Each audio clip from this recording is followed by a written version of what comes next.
Selamat pagi anak-anak, dengan Miss Deti di sini. Hari ini kita akan belajar tentang globalisasi, tema 4, subtema 2, pembelajaran 2. Nah anak-anak, hari ini kita mau belajar tentang apa? Iya, bagus sekali. Hari ini kita akan belajar tentang keberagaman kegiatan ekonomi. Kita akan belajar tentang teks eksplanasi. Kita juga akan berkreasi bersama membuat reklame. Nah, diharapkan dengan mengikuti pembelajaran kita hari ini, anak-anak mampu mengidentifikasi atau menganalisis keberagaman kegiatan ekonomi di masyarakat. Anak-anak mampu menggali informasi penting dari teks eksplanasi. Anak-anak juga mampu untuk membuat reklame serta mempresentasikan. Dan yang tidak kalah pentingnya adalah anak-anak mampu menghargai keberagaman kegiatan ekonomi yang ada di sekitar kita. Anak-anak, apa saja sih kegiatan ekonomi yang ada di lingkungan sekitar tempat tinggalmu? Pernahkah kalian menemui kegiatan ekonomi seperti yang ditunjukkan pada gambar tersebut? Ya, coba anak-anak sebutkan ya kegiatan ekonomi yang ada di lingkungan sekitar tempat tinggalmu. Nanti saat virtual meeting, anak-anak bisa mengemukakan. Silakan anak-anak berdiskusi dengan rekan satu kelompokmu guna menyelesaikan 3 tantangan dari Miss Deti.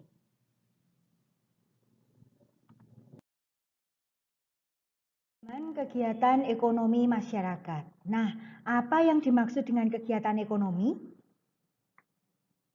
Kegiatan ekonomi adalah kegiatan yang dilakukan untuk memenuhi kebutuhan hidup.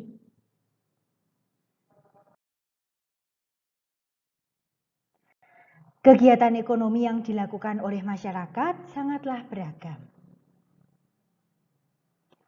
Nah, kegiatan ekonomi masyarakat Indonesia dibedakan atas bidang pertanian, perdagangan, jasa, dan industri.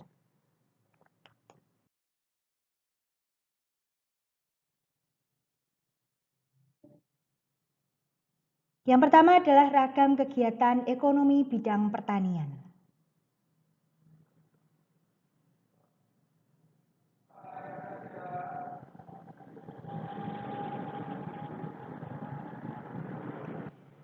Sangat beragam ya.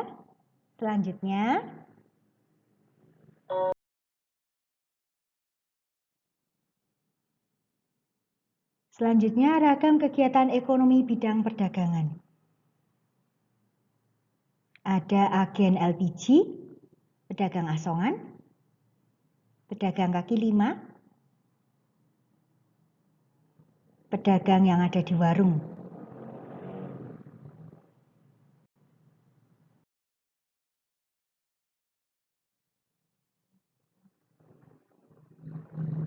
Ragam kegiatan ekonomi bidang jasa.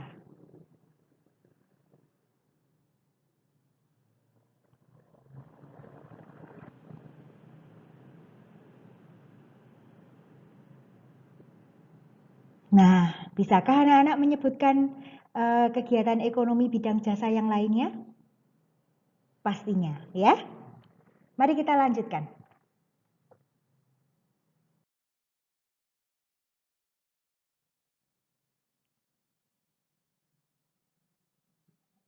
Di bidang industri.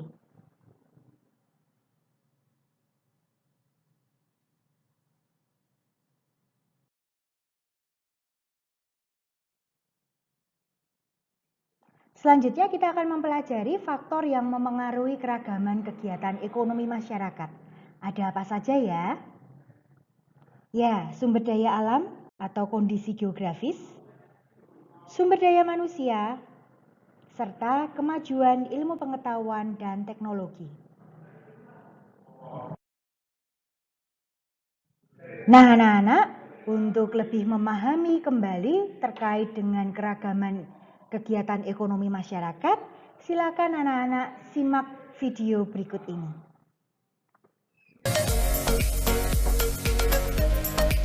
Dari Demak, kita geser sedikit menuju Ambarawa, Kabupaten Semarang, yang terkenal dengan wisata rawa peningnya. Wow, pemandangan alam sekitar rawa pening oke punya loh. Jaraknya nggak jauh pula, sekitar 1 jam perjalanan saja dari kota Semarang. Rawa Pening adalah danau alami seluas kurang lebih 2.670 hektar. Dinamakan Rawa Pening karena konon dahulu airnya sangat jernih. Jadi bukan pening sakit kepala ya sahabat. Sayangnya, keindahan Rawa Pening sempat terganggu karena pertumbuhan enceng gondok yang begitu cepat. Bahkan karena hampir seluruh bagian dari Rawa Pening tertutup enceng gondok. Jadi gak asik lagi deh.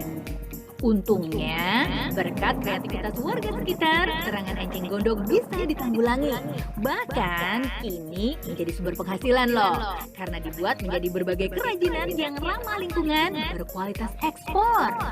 Sahabat, hampir setiap hari warga yang tinggal di sekitar Rawa Pening akan memanen enceng gondok. Mereka melakukannya mulai pagi hari. Tidak semua enceng gondok dapat dipanen. Biasanya warga hanya akan memanen enceng gondok yang sudah mencapai ukuran 70 cm atau lebih. Enceng gondok bernama Latin Elfronia carcipes, asalnya dari benua Amerika. Sejarahnya sih, enceng gondok dibawa ke Indonesia oleh Gubernur Jenderal Inggris untuk menambah koleksi tanaman hiasnya di Kebun Raya Bogor. Maklum saja, tampilan enceng gondok lumayan cantik untuk menghiasi kolam dan danau. Nah, untuk dijadikan kerajinan, hanya bagian cangkangnya saja yang digunakan. Sedangkan bagian daun diolah menjadi kompos atau pakan ternak. Dalam sehari, warga bisa memanen bertonton enceng gondok. Dan biasanya sih, hasilnya langsung dikirim ke Yogyakarta untuk dijual menjadi bahan kerajinan. Satu ikat besar enceng gondok basah biasa dihargai 20.000. Jadi kalau dihitung-hitung, lumayan juga ya hasil dari menjual enceng gondok. Apalagi ketersediaannya berlimpah di Rawa Pening. Nggak perlu nanam dulu, untung deh. Enceng gondok yang akan diolah sendiri, lalu dijemur selama 7 hari agar kadar airnya jauh berkurang, sampai kering pokoknya. Jika sudah kering, potong pada 2 ujung tangkainya, lalu belah 2. Masukkan ke dalam mesin pres, hasilnya baru bisa diolah menjadi aneka kerajinan. Kelihatannya sih mudah mengepres batang enceng gondok, tapi kalau dicoba, susah juga ya ternyata. Bukan ahlinya sih, ya namanya juga belajar. Yang paling laku untuk tahun 2018 ini apa, Bu? Oh, sendal. Bu, ini yang pakai siapa, Bu? Bagus ya.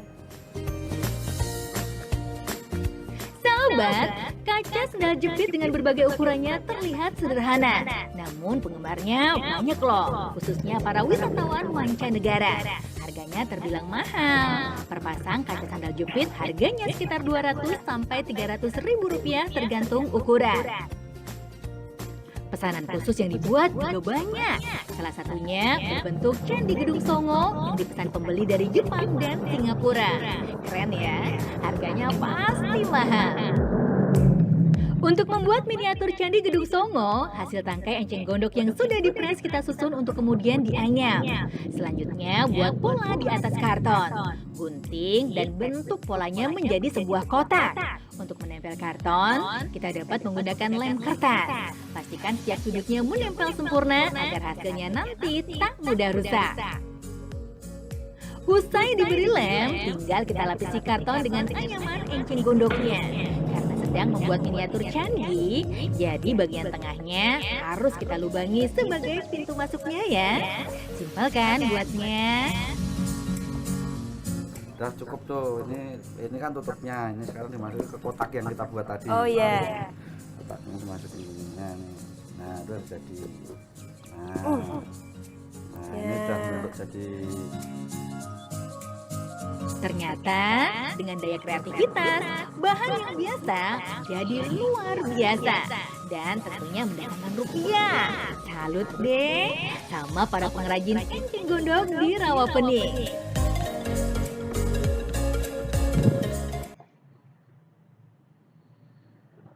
Nah, sudah siap ya untuk berdiskusi terkait dengan tayangan video tersebut? Pastinya ya.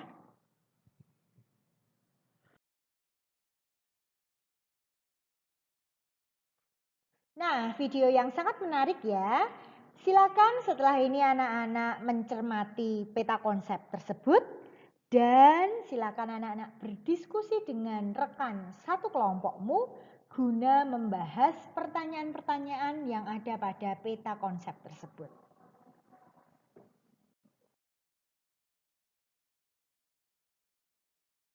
Anak-anak, apakah ada hubungan perilaku bekerja keras dengan pemenuhan kebutuhan ekonomi? Ya, benar sekali, ada hubungannya. Bagaimana? Iya, betul.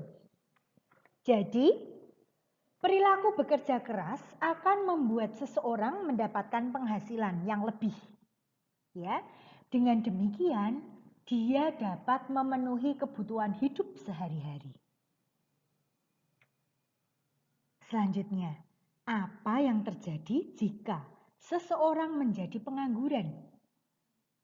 Ya, kebalikannya ya. Maka orang tersebut tidak akan mempunyai penghasilan. Dengan demikian, cara dia untuk memenuhi kebutuhan hidup sehari-hari pastinya akan mengalami kesulitan.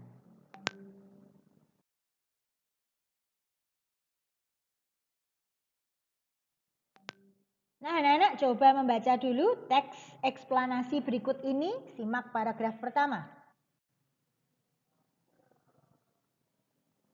Ya, ada beberapa istilah sulit yang sudah Miss Deti beri warna kuning. Coba anak-anak cari dulu di kamus atau juga bisa browsing di internet. Anak-anak tinggal ketik KBBI online ya.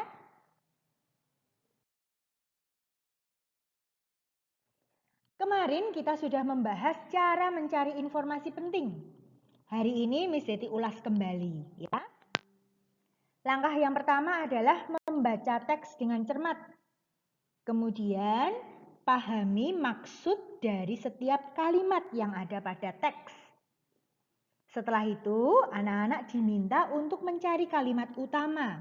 Setelah menemukan kalimat utamanya, anak-anak dapat menentukan gagasan pokok dari kalimat utama yang telah kalian temukan. Selanjutnya, cari kata kunci. Bagaimana caranya? Ya, kata kunci bisa kita ketahui berdasarkan judul teks serta objek pembahasan.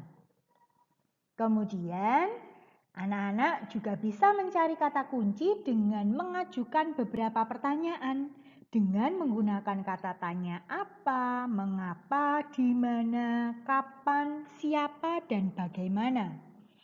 Setelah itu, anak-anak menjawab pertanyaan-pertanyaan yang telah kalian sampaikan tadi. Nah, jawaban dari pertanyaan tersebut akan mengarahkan kita untuk mendapatkan informasi penting. Selanjutnya, Miss Deti tambahkan di sini. Cara mencari informasi penting adalah menemukan kata sulit. Kemudian anak-anak dapat menjelaskan maknanya, ya. Dengan anak-anak mencari kata sulit dan mengetahui maknanya, maka pemahaman kalian terhadap teks akan menjadi lebih baik lagi sehingga anak-anak akan lebih mudah dalam mencari informasi penting.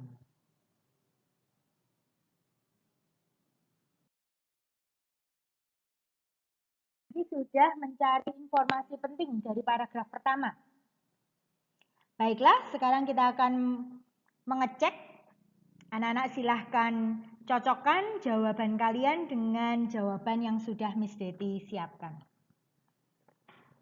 Informasi penting dari paragraf pertama. Ya, yang pertama adalah definisi tentang pengangguran. Yang kedua, pengangguran menjadi masalah di masyarakat. masalah pengangguran belum dapat teratasi. Ya, bagaimana? Oke.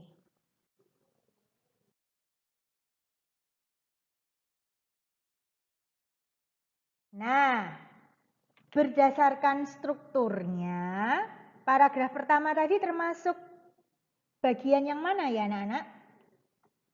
Ya, betul sekali. Bagian topik masalah, ya, atau pernyataan umum. Ya, jadi pernyataan umum atau topik masalah itu apa? Bagian yang berisi pernyataan umum mengenai topik yang akan dijelaskan atau diinformasikan. Selanjutnya, nanti kita akan mempelajari bagian yang kedua, yaitu deret penjelas atau urutan sebab akibat. Berisi mengenai detail penjelasan proses terjadinya yang disajikan secara urut atau bertahap dari yang paling awal hingga yang paling akhir. Kemudian yang terakhir adalah interpretasi atau kesimpulan. Isinya tentang kesimpulan mengenai topik yang telah dijelaskan.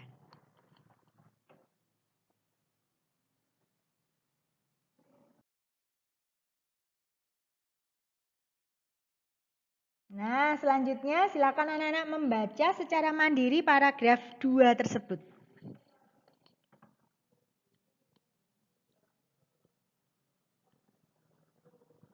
Ya, sudah selesai membaca ya.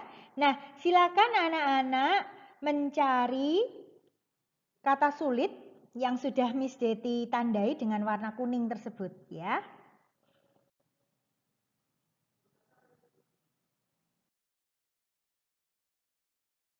Selesai dalam menggali informasi penting? Iya, bagus sekali ya. Silakan anak-anak mencocokkan jawabanmu dengan jawaban yang sudah Miss Deti siapkan. Yang pertama adalah penyebab pengangguran. 1. Adanya kesenjangan antara jumlah pencari kerja dengan kesempatan kerja. Yang kedua, perubahan struktural ekonomi. Yang ketiga, terjadinya pemutusan hubungan kerja atau PHK. Selanjutnya adalah akibat pengangguran. 1. Meningkatnya jumlah gelandangan.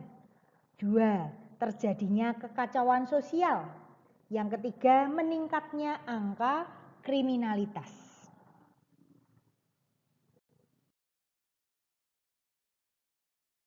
Tadi kita sudah membahas tentang teks eksplanasi.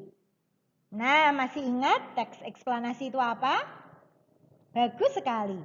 Teks eksplanasi adalah teks yang berisi tentang proses mengapa dan bagaimana kejadian-kejadian alam, sosial, ilmu pengetahuan, budaya, dan lainnya dapat terjadi. Hebat sekali. Anak-anak, terkait dengan keragaman kegiatan ekonomi masyarakat, pastilah banyak sekali kerajinan yang dihasilkan oleh masyarakat Indonesia ya. Sebagai contoh kerajinan dari enceng gondok tadi. Nah, kerajinan-kerajinan tersebut perlu untuk disebarluaskan sehingga masyarakat, baik itu masyarakat sekitar maupun masyarakat dari daerah lain atau bahkan dari negara lain bisa mengenali produk-produk buatan Indonesia. Nah, bagaimana caranya? Caranya adalah dengan menggunakan reklame. Reklame, apa itu reklame? Ya, reklame adalah suatu media atau alat untuk menyampaikan informasi, menawarkan, mempromosikan, serta memperkenalkan suatu produk atau jasa kepada khalayak dengan menggunakan gambar dan kata-kata yang menarik. Ya.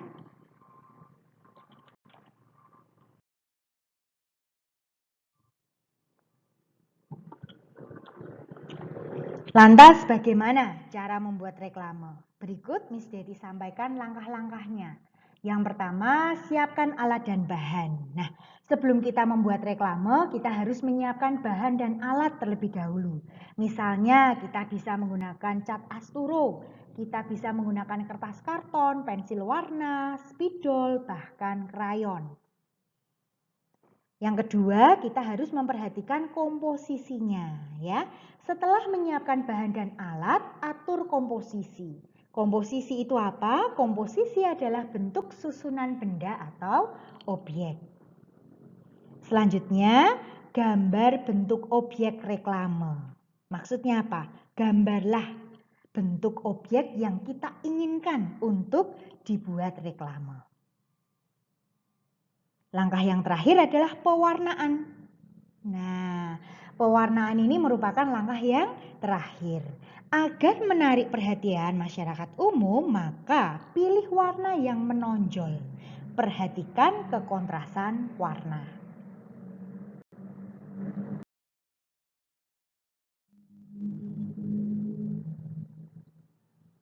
Ya, simak video pembuatan reklame berikut. Ayo kita buat reklame. Siapkan dulu kertas karton, pensil, krayon, dan spidolnya ya. Pertama-tama Miss Yeti menggambar canting. Kemudian Miss Yeti menggunakan piring kecil untuk membuat lingkaran. Lalu Miss Yeti menggambar peta Indonesia.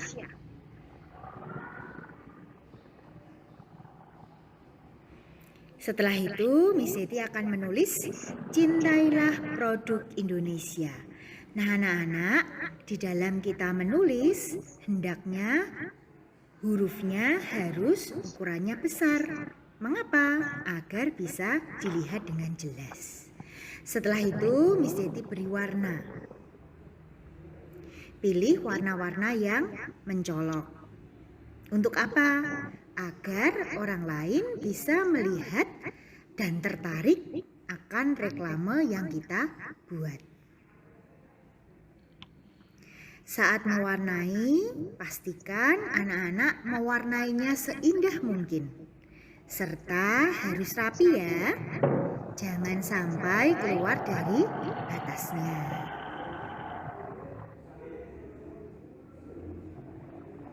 Di sini Miss Yeti menggunakan komposisi warnanya campuran dari warna tua dengan warna yang lebih muda.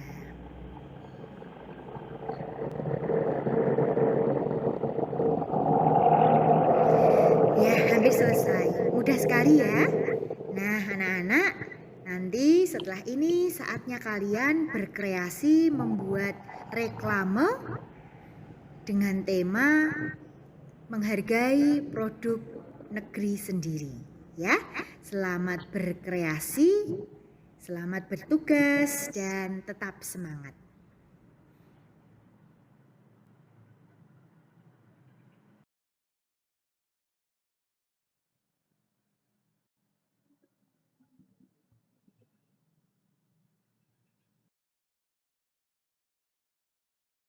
Untuk mengetahui bagaimana kesan anak-anak terhadap video pembelajaran hari ini, silakan anak-anak mengirimkan emoticon yang mewakili perasaanmu di WA Group.